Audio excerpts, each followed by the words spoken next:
looks different. It looks authentic. In fact, if you look at the last name, it almost looks like the president was having a hard time spelling his last name there.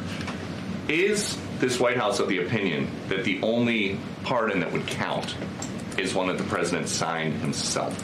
It's very interesting. Very interesting props. If you want to bring them to my office later so I can take a closer look, I would like to do that. The president is making a good point when he discusses the usage of the autopen. Who was running the country for the past 4 years? Perhaps those documents were signed with the autopen, something that this, I believe the Department of Justice is looking into. As you saw, Ed Martin made an announcement at the Department of Justice this morning to launch an investigation because the American people deserve answers. Is there any concern that this president, who won the election on a promise to fix the economy and close the border, that focusing and scrutinizing these Biden pardons is looking into the past instead of looking forward? I think in comparison to the amount of time this president has spent on securing the border, on fixing our economy, I just read out for you an entire list of economic accomplishments. Look at the border numbers. Look at the time and effort he's divulged into solving the global conflicts abroad. It pales in comparison, but it still, nevertheless, is a very important issue. And it was a huge issue that sent the president back to this White House. The Americans saw with their own eyes a mentally incompetent president, and they want answers for that, and the president believes they should have them. We're back talking about Biden and his pardons again. So now recently, news came out that New York Times did a recent interview with Joe Biden. We're going to react to that further in this video. But first, I want to kind of set up everything that this could be another big scandal involving Joe Biden. And I'm telling you, Joe Biden's legacy will be that of conspiracy, this kind of cabal of people trying to hide the fact that he was incompetent, that he was essentially a figurehead president. This is the narrative that's going to be spoken about Joe Biden's legacy, and only Democrats will be painting him in a positive light, if any Democrats still exist at the end of this, because this scandal, I think, is going to set back Democrats 15 years, bro. I'm being serious here. Let me know your thoughts in the comment section. The biggest scandal of the last 5 years isn't that the corporate media united to lie in the public about Biden's mental decline. Though that isn't a gigantic scandal, it is that unelected people exploited it and ran the country in secret in Biden's name. And I think that's the main takeaway from this story, because if you read the article, the New York Times article, Biden says that he made the clemency decision recorded with autopen, right? New York Times released this article. And Tim Pool found that these people are still playing the same games, right? You put whatever subjective narrative you want on the front, and then you actually give the facts on the bottom. And here's a clip I want to show you before we jump into the video about Biden arguing against people claiming that his clemency wasn't real and that he approved it. I want to show you this clip from Tim Pool where he goes, all the way near the bottom of the article and points out what he believed should have been front page, like the first paragraph in this article. Let's take a look. Mr. Biden granted Hunter Biden a full pardon in December of 24. It was the only clemency warrant in that period that Mr. Biden signed with his own hand. And I would argue the last sentence of the article should be the headline. Only one pardon was signed by Biden, Hunter, period, case closed. Thank you and have a nice day. And then when you add all the rest, it should have opened with this statement. That should be the opening sentence. The only clemency warranted in the period that was signed by hand by Joe Biden was Hunter Biden. The next paragraph should be Biden's aides received instruction from other individuals, notably this Mr. Zients, that Biden had made a claim about issuing pardons to other people. That should have been the story. So given that we all have these discrepancies with how the signature was made, we can only confirm that Biden only signed personally the one for his son. Everything else, we can make the claim that, hey, people in secret was misinforming Biden's staffers to do things that wasn't actually coming directly from Biden. And that's the story. That's the confusion. In July 2023, I referred Dr. Anthony Fauci to the Department of Justice for lying under oath to Congress. His own emails directly contradict his sworn statements. New York Times reported that Fauci was quietly pardoned by an autopen operated by Biden's staff. If the president didn't authorize this pardon personally, then the department has a duty to investigate and prosecute as it would any ordinary citizen. Fauci has been sainted by the left, but it doesn't erase his line before Congress. I am officially re-referring Dr. Fauci to the DOJ. And you're going to see more of this coming up because the only one who seems untouchable right now is Hunter Biden. And the number one thing I want to point out with this discrepancy as well is that why did Biden personally sign the one for his son? You can make the argument, right, and this is what many people are making, is that Biden was consciously doing that one for his son. Everything else you can assume, Biden staffer said this, Biden staffer said that. We know Biden wasn't cognitively all the way there. And this is one of the reasons why Trump believes that he can ignore the pardons because a lot of the pardons were not legitimate in the first place. And this investigation, if it proves Trump's case true, oh my God, this will set back the Democratic Party. Not forever, with time, this stuff will pass, but this is going to be a stain in Democratic history and specifically in Joe Biden's legacy if this investigation puts out evidence that Biden was taken advantage of and Biden wasn't directly behind or approved these pardons, which he's claiming he does. But, let's go more into the story because I'm trying to figure it out as much as you guys are. And let's get into it. Pen use in a new interview with the New York Times. The former president claims he made every decision as questions and probes continue to mount over his mental acuity while in office. Trey Gowdy is the host of Sunday Night in America. This has been raging for a while, and I imagine that Biden or his family thought you better get out there and explain it. Here's what he said on the clemency decision and who made them. I made every single one of those including the categories when we set this up to begin with. But I understand why Trump would think that because obviously I guess he doesn't focus much.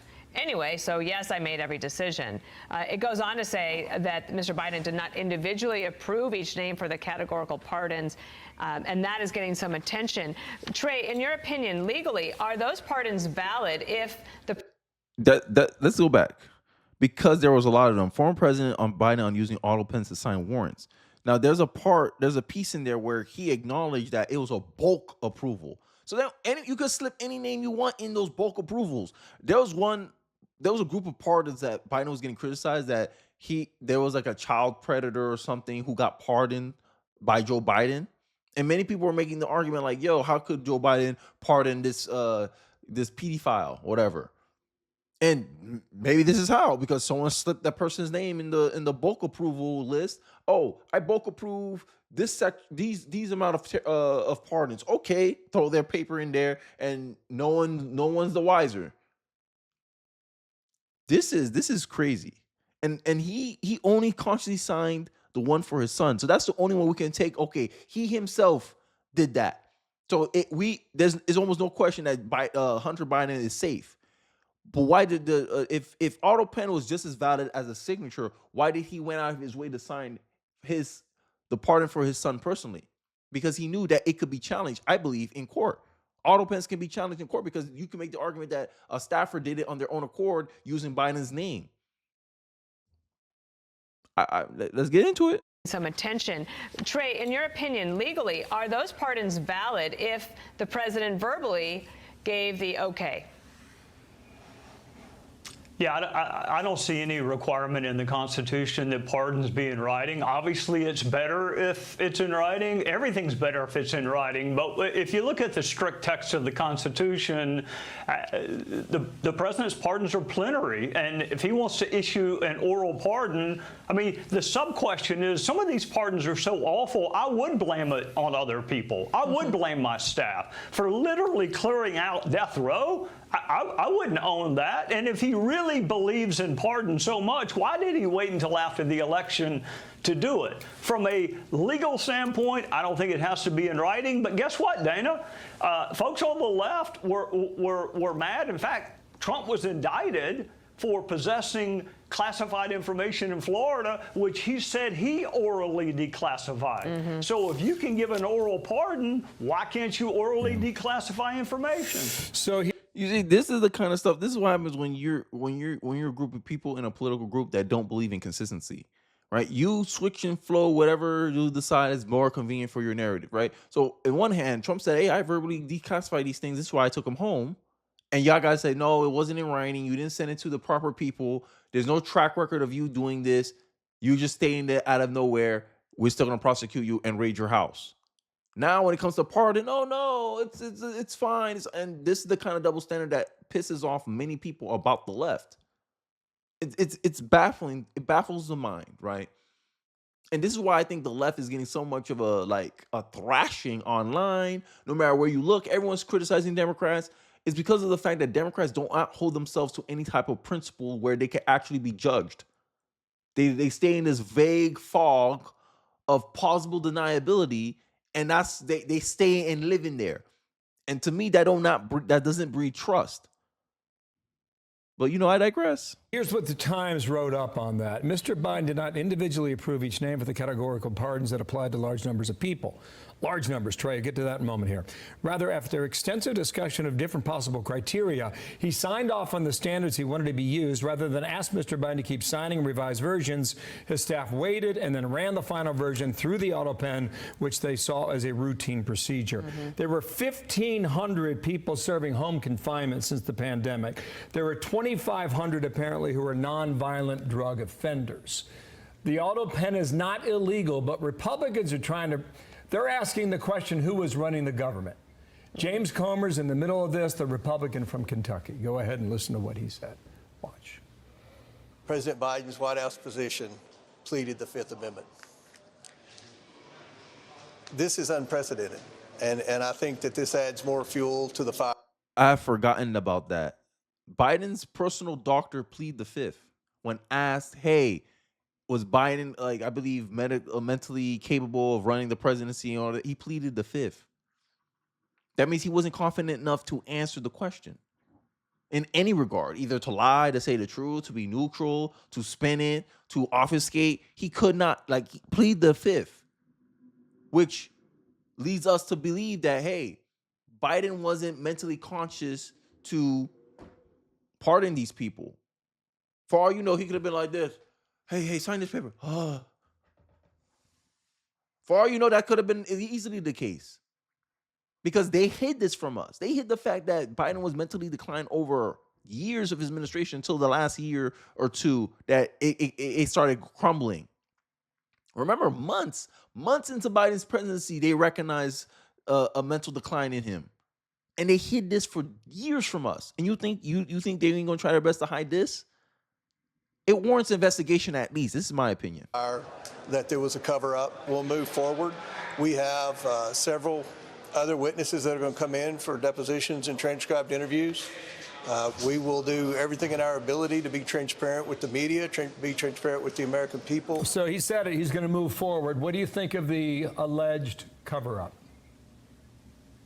It's a legitimate lane of inquiry. I mean, just take Biden at his word. I approved all decisions except the ones I didn't approve. I mean, I'll summarize the New York Times story. I did all the ones except the ones my staff did. So, yes, it's a legitimate investigation. We spent 4 years trying to figure out whether Donald Trump colluded with Russia. Can we not spend 4 months figuring out if Joe Biden colluded with himself?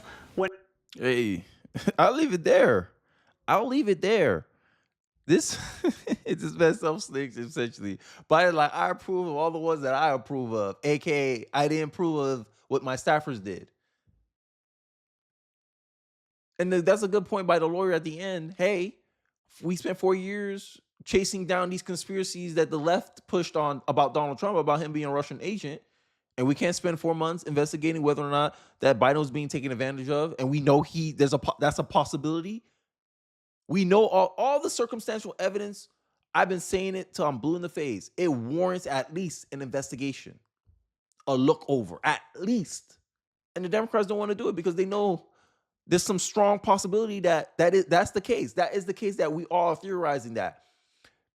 Biden's medical doctor pleaded the Fifth. We saw firsthand that Biden's mental decline, it comes at spurts. We know that Biden as a president was vulnerable to be taken advantage of by people who shouldn't be running the country. That's the story. Biden was a figurehead president. And this is why they wanted him to rerun again, even though everyone wanted a different Democratic candidate. Even Democratic voters, 46% of them wanted a different Democratic candidate.